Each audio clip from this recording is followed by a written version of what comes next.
சற்றுமுன் வெளியான தகவல் ரேஷன் அட்டைதாரருக்கு முக்கியமான தகவல் வெளியிடுது.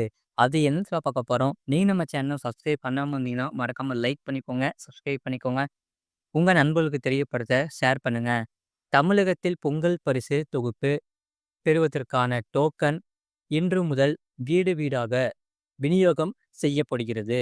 ரேஷன் கடை ஊழியர்கள் மூலம் வீடு வீடாக இந்த டோக்கன்கள் விநியோகம் செய்யப்படும் என தமிழக அரசு அறிவுறுத்தியுள்ளது. பொங்கல் பண்டிகையொட்டி 2.20 கோடி குடும்ப அட்டைதாரர்களுக்கு 1 கிலோ பச்சரிசி, 1 கிலோ சர்க்கரை, 1 முழு கரும்பு அடங்கிய பொங்கல் பரிசு தொகுப்பு வழங்கப்படும் என்று முதல்வர் ஸ்டாலின் அறிவுறுத்தியிருந்தார். அனைத்து அரிசி குடும்ப அட்டைதாரர்களுக்கும் மட்டுமல்லாமல் இலங்கை தமிழர் மறுவாழ்வு முகாம்களில் வசிக்கும் குடும்பத்தினருக்கும் 1 கிலோ பச்சரிசி, 1 கிலோ சர்க்கரை, 1 முழு கரும்பு வழங்க அரசாணை வெளியிடப்பட்டுள்ளது. இதன் மூலம் 2,20,94,585 ரேஷன் அட்டைதாரர்கள் பயன்பெறுவர். இதனால் அரசுக்கு ரூபாய் 249.76 கோடி செலவு ஏற்படும். இதையடுத்து சம்பந்தப்பட்ட ரேஷன் கடைகள் மூலம் இதற்கான டோக்கன்கள் இன்று முதல் வழங்க வேண்டும் என்று ரேஷன் கடை ஊழியர்களுக்கு அறிவுறுத்தப்பட்டிருந்தது. அதன்படியே இன்று முதல் ரேஷன் கடை ஊழியர்கள் வீடு வீடாக சென்று டோக்கன்களை விநியோகம் செய்ய உள்ளனர். இந்த டோக்கன்களில் பரிசு தொகுப்பை பெறுவதற்கான நாள், நேரம் ஆகிய விவரங்கள் இடம்பெற்றிருக்கும். எனவே தங்களுக்கு குறிப்பிடப்பட்டுள்ள தேதியில் பொதுமக்கள் ரேஷன் கடைகளுக்கு சென்று பரிசு தொகுப்பை பெற்றுக்கொள்ளலாம். தினமும் காலையில் 100 பேர், பிற்பகலில் 100 பேர் பொருள் வாங்கும் வகையில் டோக்கன் விநியோகம் செய்யப்படும் என்று கூட்டுறவுத்துறை தெரிவித்துள்ளது. இது குறித்து அனைத்து மண்டல இணை பதிவாளர்கள், சென்னை மண்டல கூடுதல் பதிவாளர்களுக்கு கூட்டுறவு சங்கங்களின் பதிவாளர் என் சுப்பையன் சுற்றறிக்கை அனுப்பி அறிவுறுத்தியுள்ளார். அனைத்து ரேஷன் கடைகளுக்கும் பரிசு தொகுப்புகள் சென்றடைவதை உறுதி செய்ய வேண்டும். பரிசு தொகுப்பு விநியோக அட்டவணை விவரத்தை காவல்துறைக்கு முன்கூட்டியே தெரிவித்து ரேஷன் கடைகளுக்கு உரிய போலீஸ் பாதுகாப்பு அளிக்கப்பட வேண்டும். எந்தவித புகார்களுக்கும் இடமின்றி பரிசு தொகுப்பை விநியோகம் செய்ய வேண்டும் என்று அறிவுறுத்தி இருக்கிறார். மேலும் பொங்கல் முன்னிட்டு இலவச வேட்டி சேலைகள் அனைத்தும் தயார் செய்யப்பட்டு அனைத்து மாவட்டங்களுக்கும் அனுப்பி வைக்கப்பட்டுள்ளன.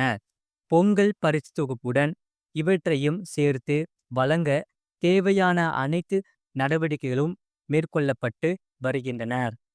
அது மட்டுமல்லாமல் பொங்கல் லீவு ஜனவரி 13, 17ஆம் தேதிகளில் தமிழக அரசு விடுமுறை அறிவிக்கப்படுமா? அதாவது தமிழர் திருநாள் பொங்கல் கொண்டாட்டங்களுக்கான ஜனவரி 14 செவ்வாய் தொடங்கி ஜனவரி 16ஆம் தேதி வியாழன் வரை 3 நாட்கள் அரசு விடுமுறை நாளாக அறிவிக்கப்பட்டுள்ளது. இதனைத் தொடர்ந்து சனி மற்றும் ஞாயிற்றுக்கிழமை வழக்கமான விடுமுறை நாட்களாக உள்ளன. எனவே ஜனவரி 13, 17 ஆகிய தேதிகளையும் விடுமுறை நாட்களாக தமிழக அரசு அறிவிக்க வேண்டும் என்று எஸ்டிபிஐ கட்சியின் மாநில தலைவர் நெல்லை முபாரக் வலியுறுத்தியுள்ளார். 2024 லீவ் வருடம் என்பதால் இந்த முறை பொங்கல் பண்டிகை ஜனவரி 14ஆம் தேதி வருகிறது. ஜனவரி 13ஆம் தேதி திங்கட்கிழமை போகி பண்டிகையாகும். போகி பண்டிகையை பொறுத்தவரை விடுமுறை என்றாலும் இப்போது வரை ஒவ்வொரு ஆண்டும் அரசு தனிப்பட்ட முறையில் விடுமுறை அறிவிப்பது வழக்கமாக உள்ளது. தற்போது அதிகாரப்பூர்வ விடுமுறை என்றால் பொங்கல் பண்டிகைக்காக வரும் ஜனவரி 14ஆம் தேதி செவ்வாய்க்கிழமை முதல் 16ஆம் தேதி வியாழக்கிழமை வரை 3 நாட்கள் தான் அரசு விடுமுறை நாட்களாகும். ஆக மொத்தம் 4 நாட்கள் விடுமுறை ஒவ்வொரு ஆண்டும் கிடைத்து வருகிறது. இந்நிலையில் இந்த ஆண்டு போகி பண்டிகைக்கு அரசு விடுமுறை அறிவிப்பது குறித்து இன்னும் தமிழக அரசு அறிவிப்பு எதுவும் வெளியிடவில்லை. வழக்கம் போல் அரசு இந்த ஆண்டும் விடுமுறை அறிவித்தால் சனி, ஞாயிறு, திங்கள், செவ்வாய், புதன், வியாழன் என 6 நாட்கள் பள்ளி குழந்தைகளுக்கு விடுமுறை கிடைக்கும். அதே நேரம் வரும் ஜனவரி 17ஆம் தேதி வெள்ளிக்கிழமை வேலை நாளாக அமைந்துள்ளது. ஆனால் அடுத்தடுத்து வரும் 18 மற்றும் 19ஆம் தேதிகளில் சனி மற்றும் ஞாயிற்றுக்கிழமை மீண்டும் விடுமுறை நாட்களாகும். எனவே ஜனவரி 17ஆம் தேதி விடுமுறை அறிவித்தால் அரசு ஊழியர்களுக்கு தொடர்ந்து 6 நாட்கள் விடுமுறை கிடைக்கும் என்பதால் கோரிக்கை எழுந்துள்ளது.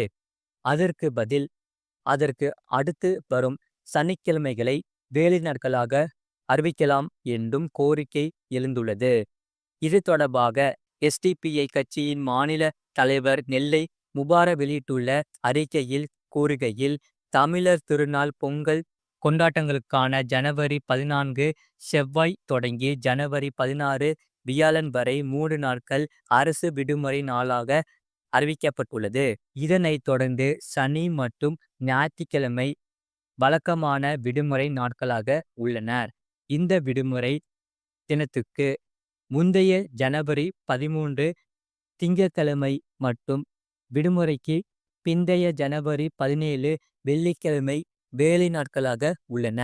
எனவே ஜனவரி 13 மற்றும் 17 ஆகிய 2 தினங்களையும் சேர்த்து தமிழக அரசு விடுமுறை அளிக்க வேண்டும்.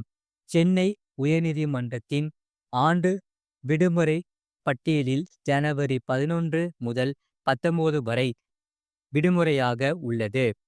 அதன் அடிப்படையில் ஜனவரி 13 மற்றும் 17 ஆகிய தேதிகளையும் விடுமுறையாக தமிழக அரசு அறிவிக்க வேண்டும்.